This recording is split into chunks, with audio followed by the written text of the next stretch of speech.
When was the last time you were told you were too old to do something? You're gonna work roughly 90,000 hours in your lifetime and change careers between 3 to 5 times. That means on average, you're going to change careers every 10 years or so. Find out how you can change careers regardless of your age and make it easier than you ever thought. Coming up.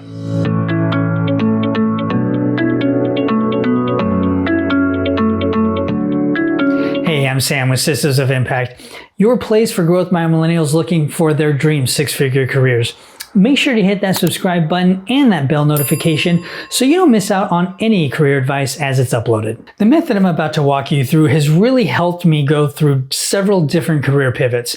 In my 20s, I wouldn't even consider that a career. It was more just a bunch of loosely affiliated jobs. As I started coming out of my 20s and into my 30s, I've had a couple different career changes in that time frame, and this method has really helped me accelerate those changes. And that brings me to the Cram Method. The Cram Method has really helped me as I've gone through different sections of my career, more specifically in career changes. And regardless of how old you are, this is really how I've approached not only my career space, but pretty much most areas of my life. So jumping into it, we're looking at C to start, and that is curiosity. For me, everything starts with curiosity. If you're not getting curious about things, then in most cases, it's a rut. You're stuck somewhere. You're not really moving forward like you would like to. And curiosity is the cure for that, because what happens is you start to get curious about different positions, different ways of doing things, different areas that you may not have considered before. So with curiosity, it all starts here. And that takes us to the R in Cram, which is for responsibility. When you're taking responsibility for your life, that means you're owning where you're at. So if you're looking at the particular career you have today, whether you're employed or not, especially during the current circumstances, you're really owning things. Now, that doesn't mean there's not blame or excuses or any of that, because they are valid. But the thing here is that you're taking responsibility for where you're at. You're not blaming other people. You're not making excuses.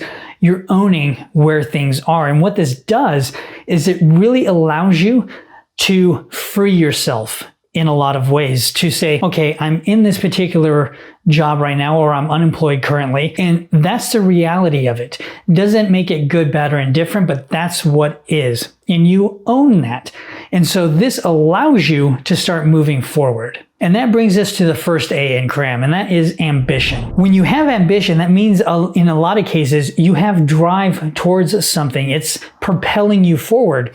And when you're looking at the curiosity piece and you're taking responsibility for where you're at in life, the ambition piece is that fuel that's going to push you forward. So if you've gotten curious about a particular topic, in my case, it was project management, the ambition piece was to go out and start learning all I could about project managers, what they did, how they did it, what kind of skill sets are required. And this really allowed me to open up my eyes to see if that was something I actually wanted to go into or not. Because that brings us to the second A in Cram, which is action. It's not enough just to be curious about something. It's not enough just to go and learn about something.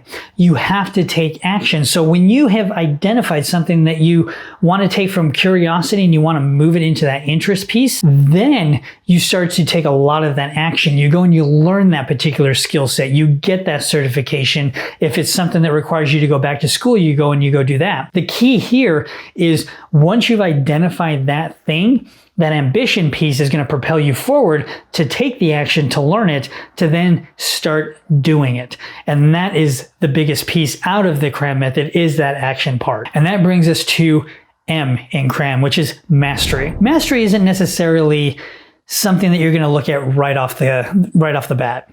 The key thing here is that it's going to encompass everything, because when you jump into a new topic, it's great, it's exciting, you want to do it all the time, but there's inevitably a point where that wanes and plateaus.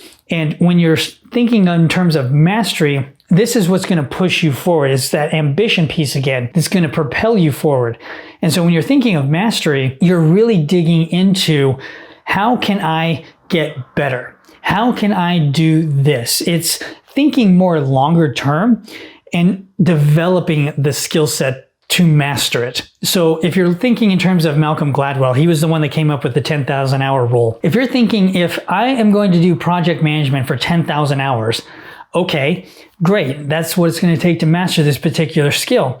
However, am I only going to be a project manager that whole time? Or is there something else that I'm going to go and dive into? So for example, if you're a project manager and you're going to do it in the construction space, mastery for that is going to look very different than if you're going to be a project manager in the video game space. So when you're thinking in terms of mastery, the industry sector, the area that you're diving into, what you're going to do, make sure that is something that you're going to be looking at long-term and something that you're actually going to enjoy. And that brings us to the question of the day. How can you apply the Cram Method today to start making that career change that you've been wanting? Regardless of how old you are, how can you start moving forward with it? I appreciate you taking some time for yourself to better understand what the Cram Method is, and regardless of your age, how you can apply it in your own career path.